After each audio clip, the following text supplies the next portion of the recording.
everyone, I'm Stephen from the Art Science Museum. I work in the exhibition department and a member of the Diversity Awareness Working Group. And thank you for joining us for today's special event, Rethinking Autism. Before I introduce our wonderful panel, I'm going to take a few minutes to sort of set the scene. Today's panel talk is part of Art Science Museum's monthly programming strand, The Art of Being Calm, or ABCs, which focuses on wellness, empathy, emotional education, all the things you learn sort of outside a classroom. And it takes those sometimes scary topics and brings them all the way down to be as easy as ABC 1, 2, 3. As you may or may not know, tomorrow is Autism Awareness Day. And to celebrate this month's ABC is a double feature called the ABC of Autism Awareness. And we're kickstarting that with today's roundtable talk, Rethinking Autism. And then we'll have some events on site on Saturday, but we'll talk about those at the end of the conversation.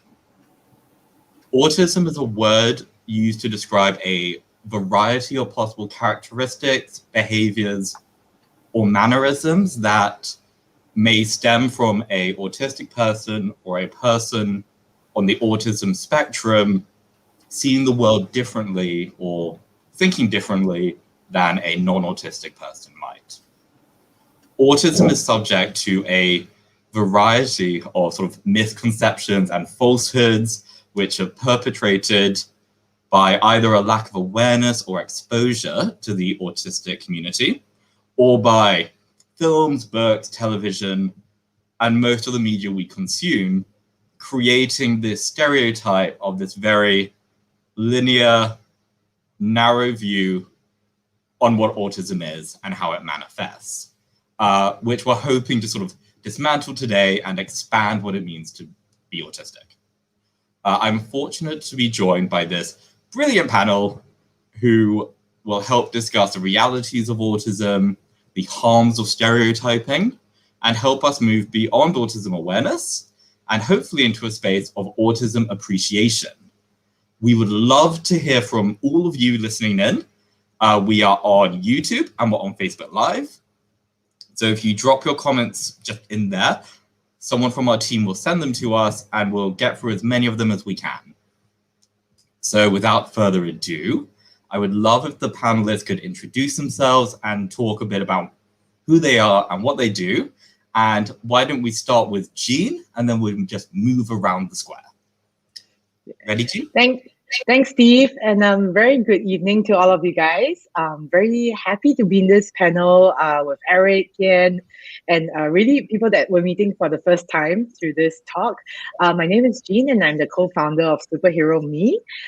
It's an inclusive arts movement that uses the arts, creative opportunities to bring children with and without special needs together.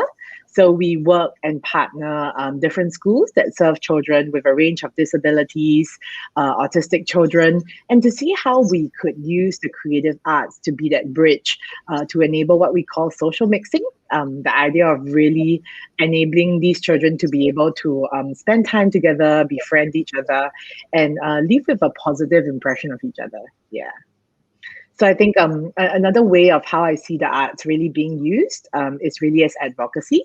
So I think in our area of work, we try to stay away from terms like beneficiaries because we kind of see ourselves as really channeling the creativity and really rich thoughts of the children we work with who come from very diverse backgrounds. And I think that itself is really fun.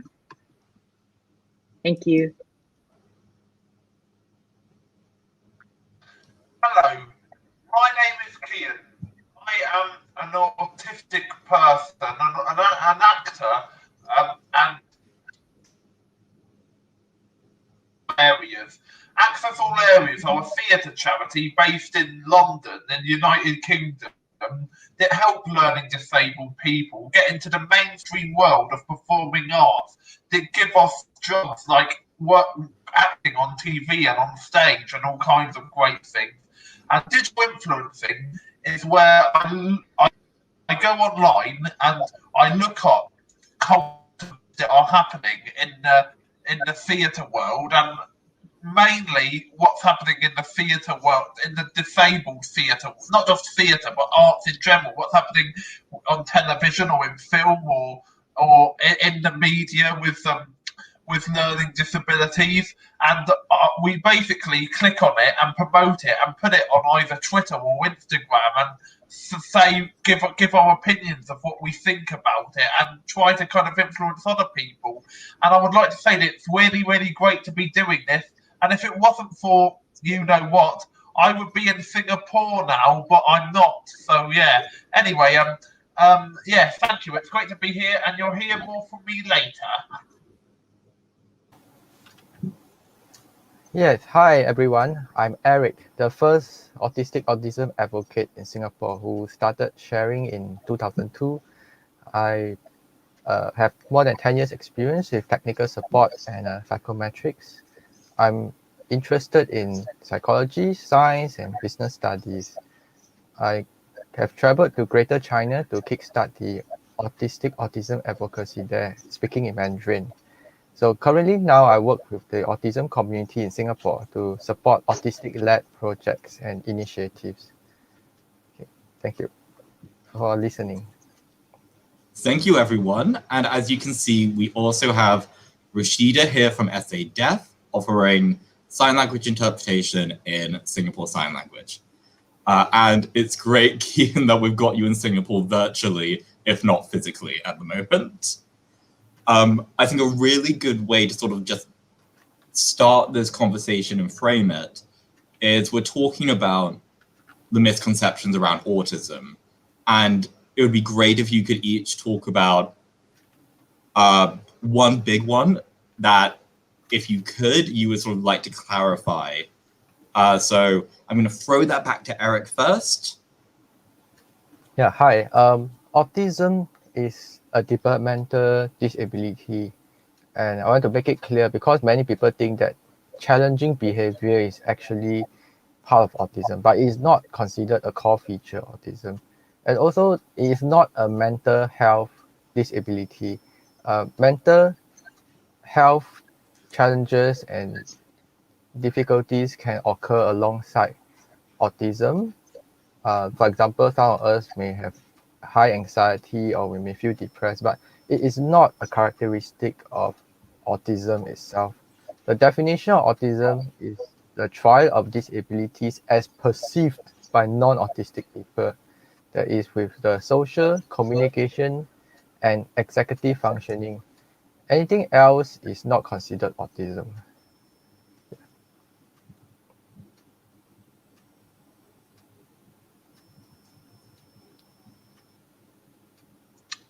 Yeah.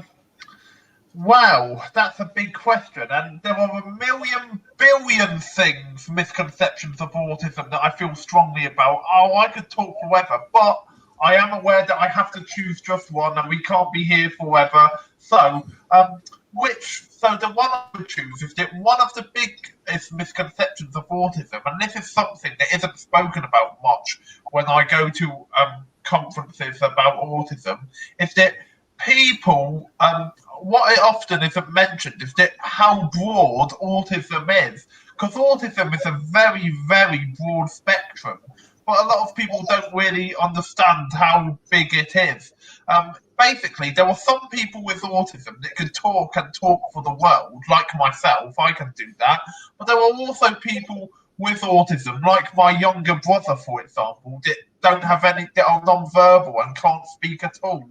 And that's very different. So there are some people with autism that can talk a lot, some people that don't talk at all. And there's the moderate end of autism where somebody can talk, but they may not have the same kind of understanding as somebody on the high functioning end of the spectrum. But I would say I can totally understand why people kind of don't always remember, don't always mention the fact that it is broad, because although it is broad and different degrees of autism are very different to each other, to some extent, all the degrees of autism do kind of link into each other, and they are kind of one big thing, and they all link in together, even though they're all very different. For example, somebody with even somebody on the very, very high end of the spectrum of autism who is very articulate could have very similar mannerism to somebody that's on the very profound end of the spectrum when it's non-verbal. For example, my brother and I are very, very different from each other, and I'm on the able end, he's on the profound end, but we do have very, very similar mannerisms. And somebody on that high-functioning autism may not always come across as high-functioning as they actually are. So you should never make any assumptions. So I would say, it's all very, very complicated at the end of the day. And one of the other misconceptions is that, it's not as simple as you're either profound or you're high functioning or you're moderate. It is, they can all overlap each other, and it is excruciatingly complicated.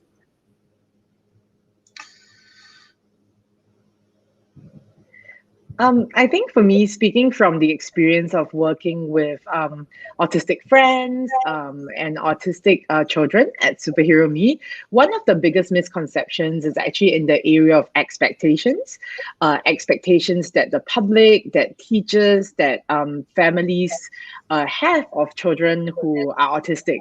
For example, the idea thinking that they always need help, that not being verbal equates to not having a way of communication.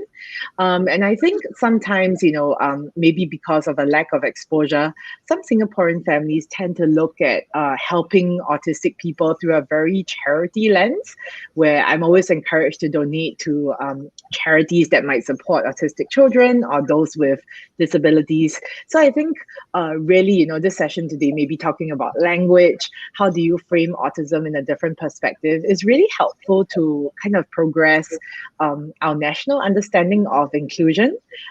People always talk about inclusion being an act, right? You bring people to the party, but you have to take action to include them or get them to dance or something. I think, first of all, when you talk about inclusion, you kind of have to come to your own understanding of how you look at autistic people or how you were brought up to look at them. Yes, I think, if we want to talk about misconception, there's a lot of questioning that one has to do. Thank you. Thank you. And that actually really nicely segues into where I wanted to go next, which is about language. Because since we posted about this event on Facebook and our social medias, the most common question we've got is what language should people use when talking either about the community or about individuals? And it would be great, Kian, if you could talk a little bit about what you think the preferred language is for the autistic community. Oh my goodness, well, that is a really, really tricky one there. That's a tough one. To be honest, in a nutshell, the answer is I honestly do not know, because it's hard to tell. I mean, what the correct language and political correctness in any respect changes all the time. But what I would say is that what I think, and I'm not saying I know, I'm not saying this is correct. It might not be correct. It might not be. This might not be the right way to go. But what I think would be good is possibly if instead of we say autism when we talk about autism, we say autisms. So we use it as a plural rather than a singular. Because what I said earlier, different degrees of autism are excruciatingly different from others. That's what I would say. But I would say, as I said again, even though they're all very different, they all kind of link into each other. So I don't know for sure if that's the right way to go about it. But what I would say also with language, people taught many years ago. There was a society for people with autism and other learning disabilities called I can't say the word because it is a horrible, horrible word. But that word was what people called people with learning difficulties back then in the 60s, I think. And language is what is okay to say in some societies. It's not okay to say in other societies. So it's all very complicated, really. And I would often say that you could a word or a phrase is often the reason why it is turned into a bad thing. It's made into a bad thing often. because you could use the nicest word in the world, like special needs, but if nasty people go around calling people special needs in an abusive way, then it will become another word that I can't say live here publicly, because it'll be so you can make the thing in the world into something horrible. So I think it all depends on the context, really. But I think, in a nutshell, I think a good way to describe somebody with autism, personally, and some people may disagree, is a person with autism rather than an autistic person.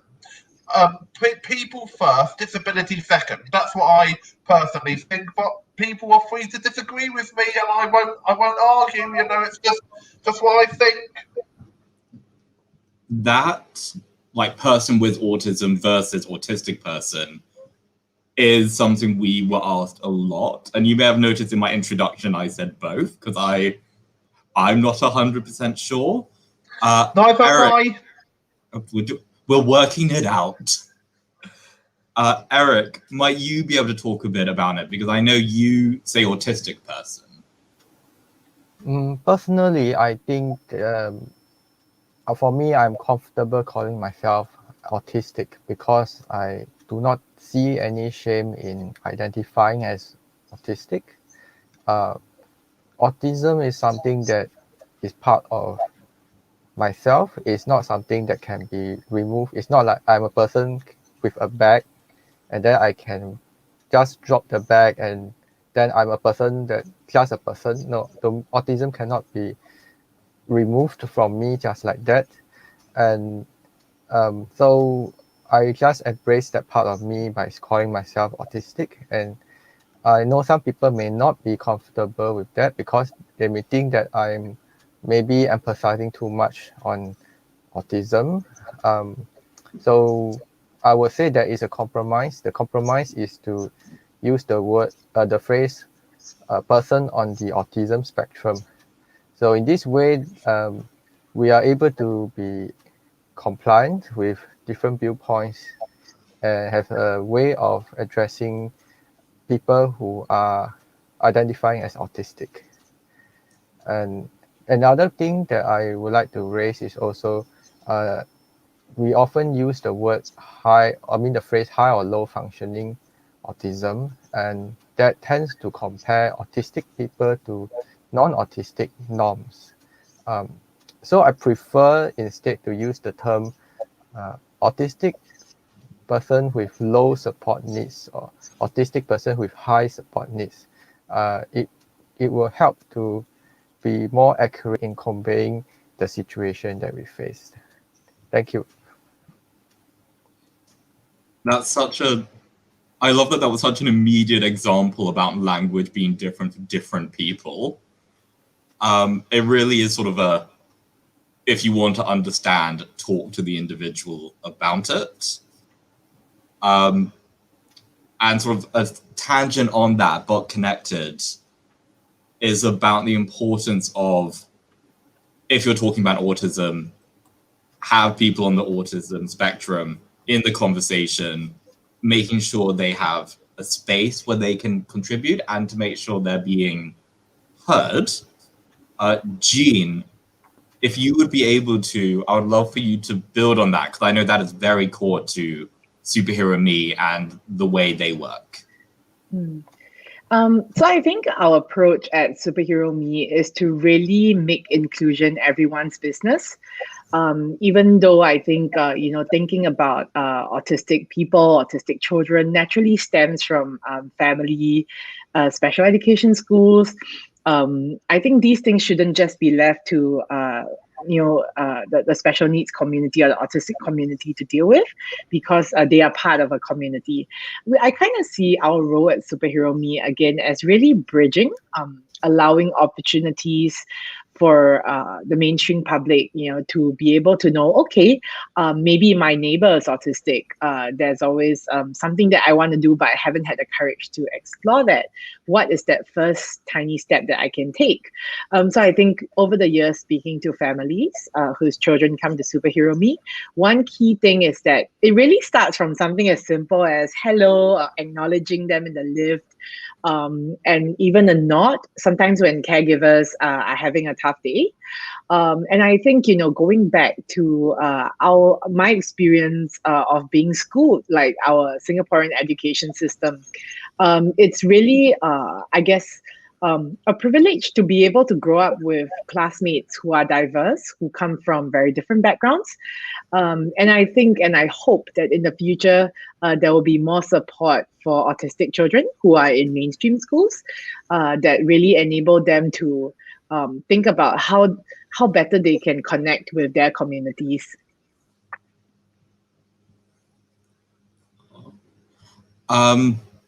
Thank you. And I mean, if anyone's listened to a talk that Art Science Museum have done before, it's very central to the way we work as well, that if we are doing something regarding marginalized groups, we have them in the space, offering them their a space to hear their voice. And that's probably, for me, this event is the truest that's been, because what you see on the website or on our social media posts is not what it was originally. We worked with the panel to make sure the language and the tone and everything was correct. And they've all been incredible at helping us. And it's been a massive educational moment for me. So I want to say thank you, first of all, for everyone. And then I want to move on to the next question, which is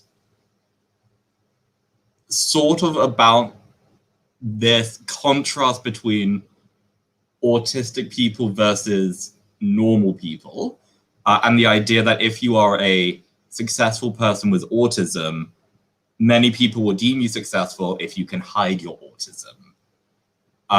And Eric, would you be able to talk a bit about that and why that is not a proper appreciation of autism?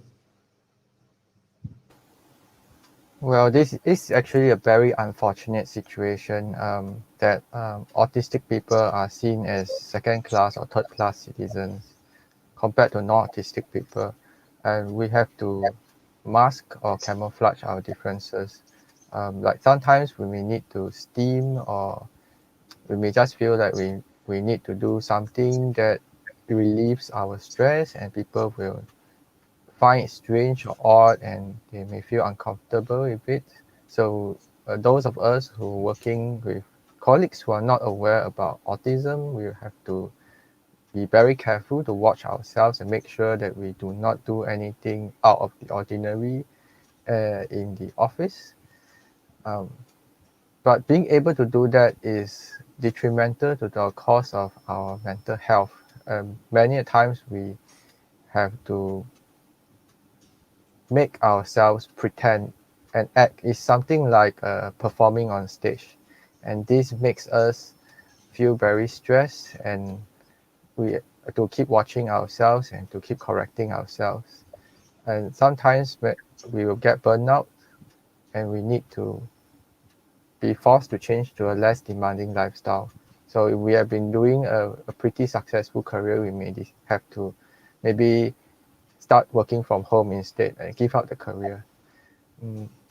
And this cost is hidden, and this is not something that many people are aware about. The other thing is that autism tends to be seen as behavioral issues that we just need to change the behavior and we fix the person. But it is not just a behavioral issue, it is a difference in consciousness, a difference in how we experience the world. And even if we manage to adapt to be able to work smoothly with other people, it still means that we think differently. For example, we may be very straightforward in telling people that they are wrong or what we think, and that may offend some people and give us problems. So I do hope for more understanding from other people, that many of us are also trying to do our best to be accommodating to the non-autistic people too. Thank you for listening.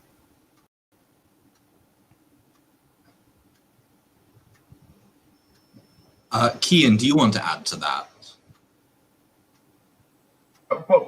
Can you remind me of what the question was, please? Of course. It was about many people view a successful person with autism as someone who you don't know they have autism, that they're able to hide it. Oh, that's a really good one. Now that's a real tough one, because, I think on one hand, we kind of think that,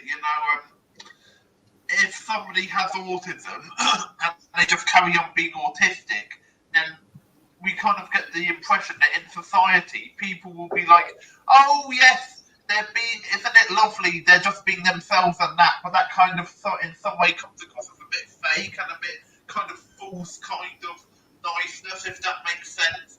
But then again, if somebody tries to cover up being autism, then you're not really being yourself, and you're putting on a mask, and you're not kind of exposing autism to the world. I think that's a really, really tough one, and I think one of the biggest problems is that in society, when you have learning difficulties, unless you're in an environment that is autism friendly, then you're kind of, to some extent, not in every situation, in some ways you're kind of in a minefield, because you kind of don't know exactly, because people don't have the responsibility to kind of treat you good, although everyone should treat you good. And, I'm not saying everyone's horrible. There are some nice people and some not nice people in the world. But when you're like out in public and you kind of stim or you make a noise or something, then people may raise their eyebrows and get quite nasty, or maybe not get nasty, but just look at you and think, oh, they're odd, or, they may be quite shocked. Or if you go, and I think, like what Jean said, it's important that we expose autism to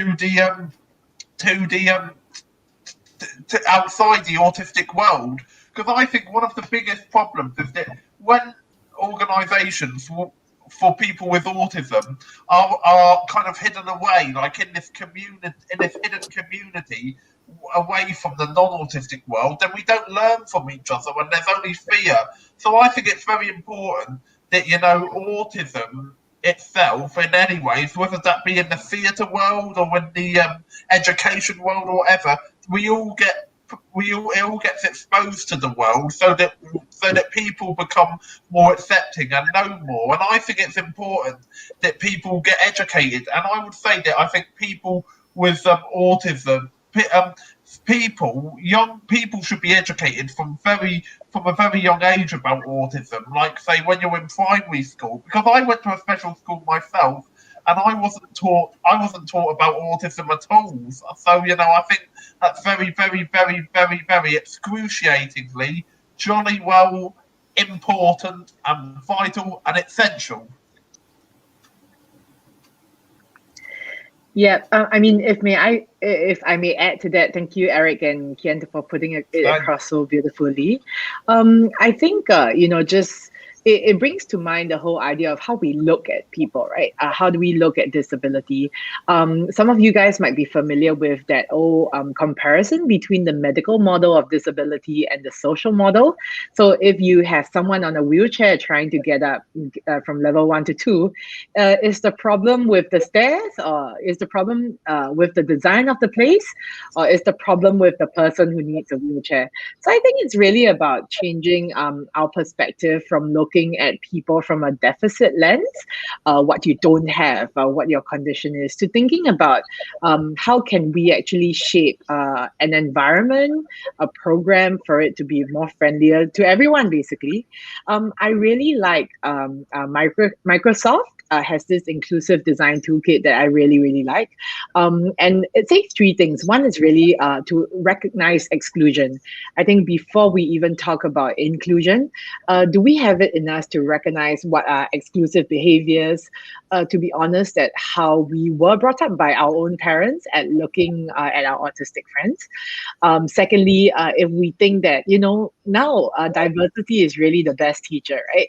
How are we going to enable our children to learn from it? How are we as adults going to learn from it? And I think thirdly, the really important point, that when we solve for one person, we actually extend this benefit to many. So it's the idea that, okay, if you don't have a ramp in your museum, go build one, because you don't just benefit someone with a disability, you benefit the elderly, the pregnant ladies, the moms having to push their kids on the pram and all the shopping bags. So people really benefit from I guess things like more accessible design. And moving on to that next point about what we can actually do in our own little ways to accommodate autistic friends, it really goes back, if you go in with this mindset, right, that, okay, if I use visuals, if I have a simple schedule, if I color code my materials, this doesn't just benefit the autistic child in the room. It helps all children know where to put back materials. It helps kids who maybe are a bit less patient know, when the program is about to end or start. It helps them manage their expectations. And I think overall, it just really improves the quality of programs that we can deliver. Well, thank you. Every time someone talks about accessible design and that it's not just for its targeted group and that it helps everyone, I get really excited. I'm just like, yes. So I know you've just spoken, Jean, but I'm going to ask you to speak again. When we all spoke about the importance of having welcoming spaces, and again, Superhero and Me do that really, really well. They've done that at Art Science Museum before. Do you have any tips on how you can make a space welcome for people with different backgrounds or different abilities or thought processes? Actually, I really think it's really important to involve the community that you want to serve in the co-creation of that experience. So for example, if you're working to deliver a program to autistic children, why not invite parents, some teachers to be able to be part of the design experience? I think also, when you talk about really creating an experience that really aims to use the arts to bridge people with autism to the mainstream public. We got to be really comfortable about how we can't really control the outcome of people leaving the room. I think it's about being confident about what is it that our program hopes to achieve, being there to provide the necessary scaffoldings of the program, and just let both groups of children have the space to get to know each other. And not to plug Art Science Museum's own events, but the second event of ABC Autism Awareness, which is on Saturday, is workshops which are designed to be done in a welcome way for everyone. But that's that plug. I won't do it again shamelessly. So we've just spoken about how to make spaces sort of as welcoming and friendly for children with autism. But Eric, I was hoping you might be able to talk about what's being done to make adults with autism feel comfortable in Singapore. Currently, most of the support for adults are focused on those with higher support needs. For those with lower support needs, there is more focus on employment opportunities rather than, say, for example, mental health challenges. So for this, to address this issue, I did come up with a proposal that I call the Action for Autistics Master Plan. I believe that there are it is strategically and fundamentally important to support autistics with low support needs, because these are the people who could potentially become the leaders of many different initiatives that can help those with higher support needs, as well as contribute to supporting other communities that are in need of help or assistance.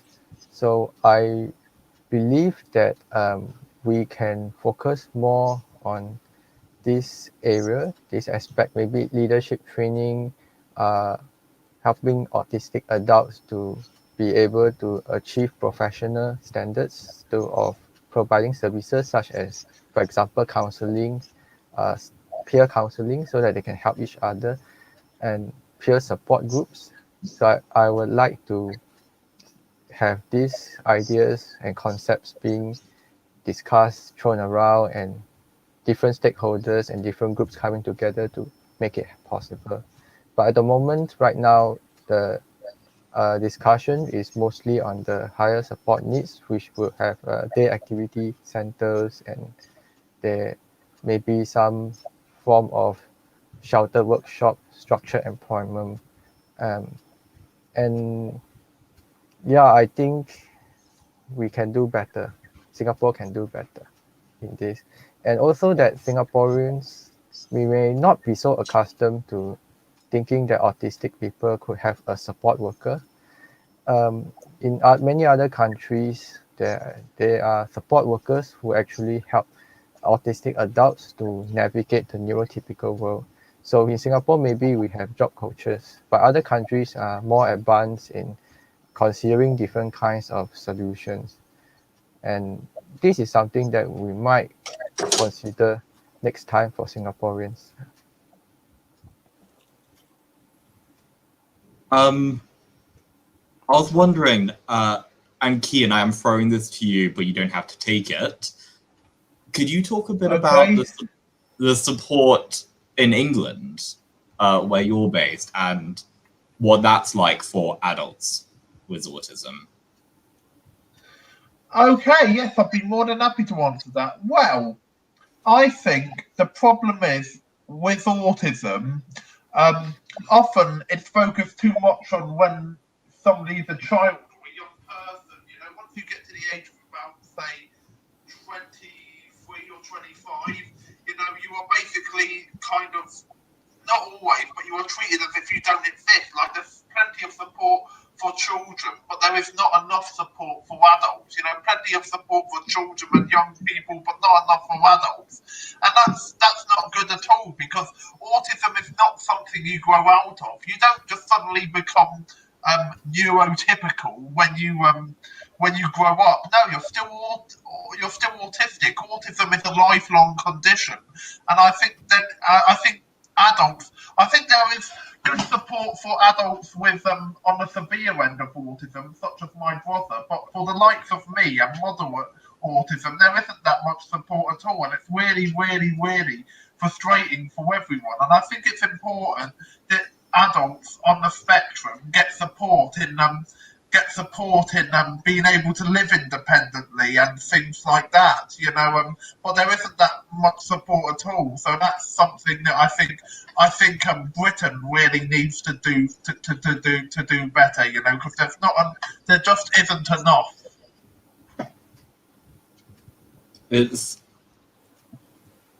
It's such a shame, but once you become an adult, everyone's just like, you're fine now. You don't need help. That is not the case at all. You know, I think the older you get, I think in some ways when you grow up, the more you need help, because the more you look at other people and you think, I want to have that. I want to have that kind of life. And, you know, I think it's absolutely excruciating, vital. Ooh, Kian, I lost you a little bit. Would you mind saying that again? Oh, I was just saying, actually, excruciatingly vital. You know, it's more, in some ways, it's important to. It's more.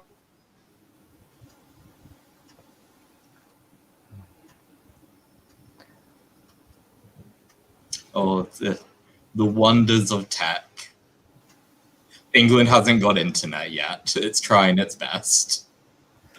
So I might move to the next question while we try to sort of give Kian's internet a moment to restabilize, which is in the introduction, we spoke about media and its role in perpetuating false narratives around autism. Jean, do you think you could talk a little bit about how that happens or how true that statement is? So actually, I think I will reference how at Superhero Me, we actually use media to try and build on our advocacy for inclusion. So I think, you know, we try to stay away from, for example, what we deem as rather old-fashioned terms like beneficiaries, because it's a very charity model of looking at autistic people, or even those with disabilities. For example, at Superhero Me, we realized that you have to educate people about inclusion and change the narrative for it, kind of really using things like Facebook, Instagram to humanize certain issues like inclusion, special needs community that might be distant for a lot of Singaporeans. Secondly, after doing that and really coming up with content, it's how do you then really nurture people from your community? So at Superhero Me, we always try and nurture the children to be able to talk about themselves, front their artwork, really provide a certain perspective, or really build a stronger sense of self, really. And the adults in the room merely become a channel to be able to help them amplify their voices that are usually just masked behind an autistic identity, or a cerebral palsy, or multiple disability, whatever term you call it. So I think that being said, how can the mainstream public get involved? I think it's really important to create channels where people don't just like come and listen to your talks online, but there's actually a way that they can come take part in your community, to learn about how they can bring inclusive practices into their own lives. So I think for us at Superhero Me, we always see it two-pronged. It's never just about the media, but really about thinking how we can shape these offline opportunities to get people to practice and, more importantly, take action beyond just talking about it. Thank you. Do either of you think there's anything that people can do to sort of help media become better advocates?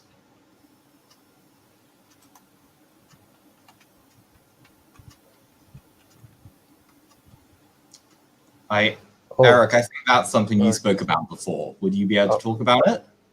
Yeah, actually what I believe is that first we have to be comfortable with our own autistic identity, because many autistic people, we have got this discrimination ingrained into our own thinking. That means we feel ashamed about autism, and we want to get rid of autism. We do not want to have anything to do with autism. And so first we have to be comfortable. We ourselves have to be thinking that autism is not necessarily a bad thing. It can be a positive.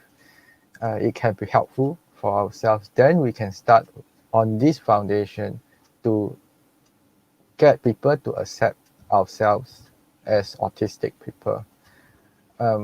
The other thing is that we also have to be very careful how we represent ourselves, what language we use, which people do we grant interviews, and which people do we stay away from, because there are some people out there who is pretty ignorant about autism, or they have certain preconceived viewpoints. There are some people with certain agendas that they use autistic people to promote their businesses or their organizations, and they don't provide the correct perspective. They may imply that this autistic person is dependent on them. This autistic person is receiving external help from them, or can only be able to achieve certain goals in their life because of their support. Many a times, we autistic advocates have to be mindful. So we have to learn from other autistic advocates. What kind of language do we use? What kind of people do we trust? And to make sure that we always insist on vetting. After being interviewed, we need to vet the media or whatever thing that the organization or the newspaper is going to release, because I learned a very hard lesson that if you don't do that, it could potentially damage your job prospects and worsen the stigma against autism. Because if they portray you in a very negative light, you, not only you yourself, but the community that you represent will also be negatively portrayed. And so I do hope that all of us will be mindful and supportive, so that we can encourage more people who are autistic to come out into the open, because there are autistic doctors, autistic psychotherapists, autistic educators, autistic engineers, programmers, you name it. There's so many people, even lawyers can be autistic. In fact, there is an openly autistic lady in the USA. So there are so many different kinds of talented autistic people who have managed to adapt to neurotypical, or should I say non-autistic society, but they remain hidden, they remain quiet, and they do not identify openly as autistic, because all this stigma and all the media misrepresentation, you could cause you reputational damage, or people may stop coming to you if you are a psychotherapist and you say that I'm autistic. Then you may only be able to work on autistic clients after you are openly autistic. So this is an issue, a pink elephant issue, in my opinion, something that needs to be discussed and needs to be addressed, and it's not being discussed or addressed by other people. Because if once we get this group of people to come out, they will be able to mentor all the other autistics who need these role models and who all need all this support. Okay, thank you for listening. Thank you, Eric. I thought I would just chime in on the point, because I've noticed a lot of our autistic children at Superhero Me actually struggling big time to accept what it means to be autistic in a noisy class of 30 other neurotypical children. I think maybe if there are any teachers or parents listening out there, I think having spoken to some families, I realized that actually in perhaps in an Asian context, autism disability is usually considered a personal tragedy that's that is yours to carry, and our Singapore education system with early national exams at age 12 doesn't really help. Parents are really as stressed out as it is. You go to school and you're all tested in the same way. I'm just hoping that give your child a chance. I think going back to that idea of helping an autistic child build up his self-esteem, if we measure a fish and a chicken and a monkey by their ability to climb up a tree, we won't really know how talented or how much your child actually can achieve. So perhaps look at your child in another light, kind of expose your child to different environments, really speaking very honestly, coming to terms with what autism means to you as a parent or a teacher is really, really important, I think, before we even get to that point about really building the self-esteem for autistic people. Thank you. Thank you. And I just want to say welcome back, Kian. I missed you, and that was scary, but the internet's back. Nothing to be scared of. It's just technology. Yeah, I'm good. What? Yeah. Yeah. So when you were gone, we asked, and I'd love to ask you about this, how the media portrays autism, and I think you'd have a really fun view on it because you've been in the media. Yeah. The media, I think things.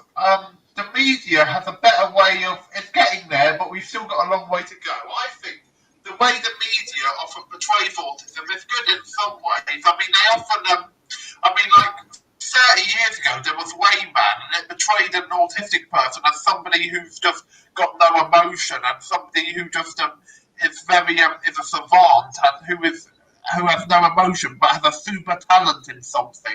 Now, some people with autism have got that savant, but only 10%, and that's nowhere near the entire population. So that is a bit misleading. But I'd also like to say that one of the things that kind of frustrates me and a lot of people with autism is that often in the media, when there's a character with autism in a TV show or film or a theatre show, they are often played by a neurotypical actor, and I don't think that's very good, because I think, yes, a neurotypical actor could play a person with autism very, very well, but it will be a lot more authentic if a person with autism plays an autistic character is played by an autistic actor. That's a lot more authentic because it's played by somebody that knows what it's like to experience autism. Well, when a character is played by a neurotypical actor, it's just put on and it's not very authentic. So it's very authenticity, I think, is very, very important. And I had a job with the National Theatre in the curious incident of the dog in the nighttime, and I wasn't offered the part. I was being offered the job, and I took it, of an autism consultant, teaching people with teaching neurotypical actors how to play an autistic role by telling them about my experiences. So basically, teaching them sort of how to be autistic. And I think, and the actor Luke Treadway, who played Christopher in The Curious Citizen, he did a fantastic job. He was great. But I do think it would be a lot more authentic if it was somebody with autism playing an autistic role. I think that would make it a lot more authentic. And it's very important that we don't sort of like cripping up in a way, but somebody, a neurotypical person, playing an autistic role when they're not autistic. And I think, so in a nutshell, I think things are getting better, but we've still got a long, long way to go. Our journey is far from over. I was going to say, because when we're talking about media representation, people often say curious incident of the dog in the nighttime, which came to Singapore 3 years ago, and there was a relaxed performance of it. People often credit that as being good representation, so that's down to you. And I'm going to start a hashtag after this, saying hashtag Tony for Kian, because they got one. I'm glad you brought that up, because it is such a pet peeve for me when people say people without disabilities have to play people with disabilities because it's too difficult otherwise. When we live in a time where, in the new Star Wars, they brought Carrie Fisher back to life. So I feel we can handle that. Thank you, everyone, for the really nice comments that are coming in. We've got a little bit of time left, so if anyone has a question, feel free to sort of throw it across to us. Otherwise, I was going to just ask a general question to the panel about how can we encourage people to become advocates? And maybe we start with Jean for that one. Yeah, I think since I worked with my first autistic friend, and I think that completely just opened up my world to a whole new language. I think it's really interesting to see how people like me that haven't actually grown up with friends with autism, or I don't care for a child with autism, might actually get more opportunities to be able to have that. To interact. I would really encourage those people out there who are keen on acting on inclusion, instead of just liking it on Facebook and stuff, to consider befriending. Many of the special education schools in Singapore actually run a befriending program for their students who have to graduate out of special school at age 18. And you as a friend actually walking with them in that transition from a SPED school to either a higher institute of education, or to the working world, or to the world of a day activity center, really, really helps in fostering that sort of support system. I really wish that we had things like support workers in Singapore, because that would just make so much sense, like with the kind of challenges that the mainstream world poses. But I guess for many of us, we can just start by being a friend, really, and just get ourselves on befriending programs. Thank you. Thank you. I think we are sort of closing in on the end. So I think a really nice way to sort of end this conversation is, it is called Rethinking Autism, and we want to reframe the narratives around it, as if we could end by sort of talking about the positives that come from autism, instead of just the negatives that people think about a lot. And Kian, would you be able to go first? Yes, if that's okay with everyone. Sorry, Eric. Yeah, okay, right. Now, one of the positive things about autism is that I think autism gives me personally, and I'm sure loads of other people, very creative minds. Because a lot of people with autism have this thing called synesthesia, where when we hear a word, we have a vision to go with it, and it gives us all kinds of wonderful ideas in our heads of creativity. And in the arts world, I think it's very good, and we have a very good memory. Like me with my autism, if I ask somebody what year they were born in and what their date of birth is, I won't forget it. And then that's a good way of being a very good friend, remembering when their birthday is. That's very, very good, being a good friend, or more than a friend, Anyway, yeah, remembering people's birthdays, which is really good, but also having a fantastic mind and being very creative and seeing the world differently can make you feel a bit strange. So it gives you loads of really fantastic, unusual ideas in your head. I think, the oppression that we go through as people with autism can be a gift, because it kind of messes us up so much that we have all kinds of great ideas for poetry and books and stories in our heads, and so it's really, really good for creativity. Not that I for 1 minute think it's a good thing that we are oppressed. It's very, very bad, but some positiveness can come out of it.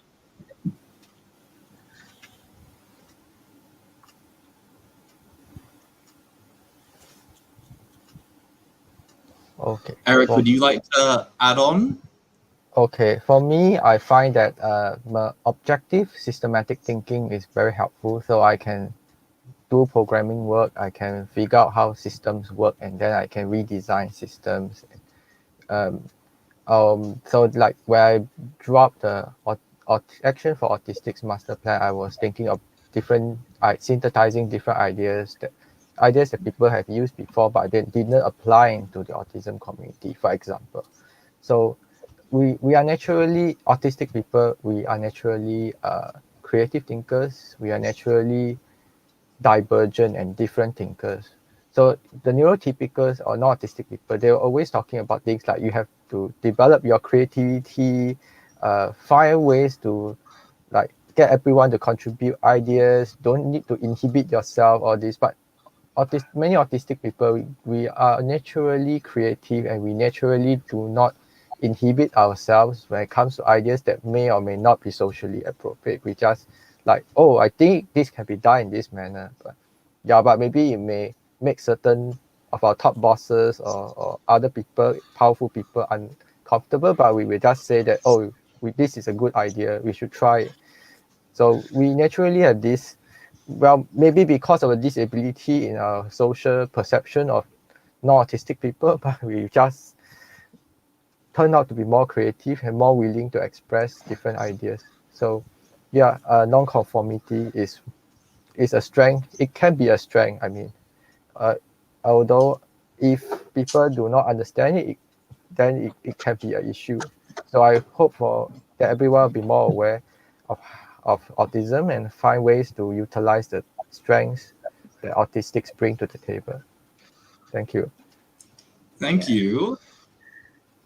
Yeah, I think really just to add on, I totally am on board in line with what you guys say about the rich thinking, the creativity, just very different ways of thinking. I think going back to that point, even with children who have higher support needs, who might not be so verbal, I can really still see how that creative voice comes about in their own very special nonverbal way of communication. Whether what's he trying to tell us, through this action, through looking there by picking this item, and it forces everyone else in the room to be able to consider different ways of communication, of really different ways of thinking even, and I think that really enriches everybody in the long run. Thank you, everyone. I particularly vibed with Kian talking about how the autistic brain helps people with friendships, because that's one of the really big media things, is that people on the autism spectrum struggle with that like Sherlock, for example, I would like to end like by slightly plagiarizing a comment that came through that I just think is a really nice comment from Wesley, that neurodiversity is as essential to the human race as biodiversity is to the ecosystem. I think that's a brilliant phrase to end this on. So thank you everyone for joining in and for all the great comments. As I said at the start, there's 2 parts to ABC Autism Awareness. The second one is called ABC Care and Play. It is being held at the museum on Saturday, and you need to book a place for it, but it's free to do so. And you can do so at the link, which is possibly in the comments. If it's not in the comments, it will be in the comments soon. It's also on our website and on our social media. So thank you, everyone, and toodles from all of us. Thank Bye. you. Bye. Right.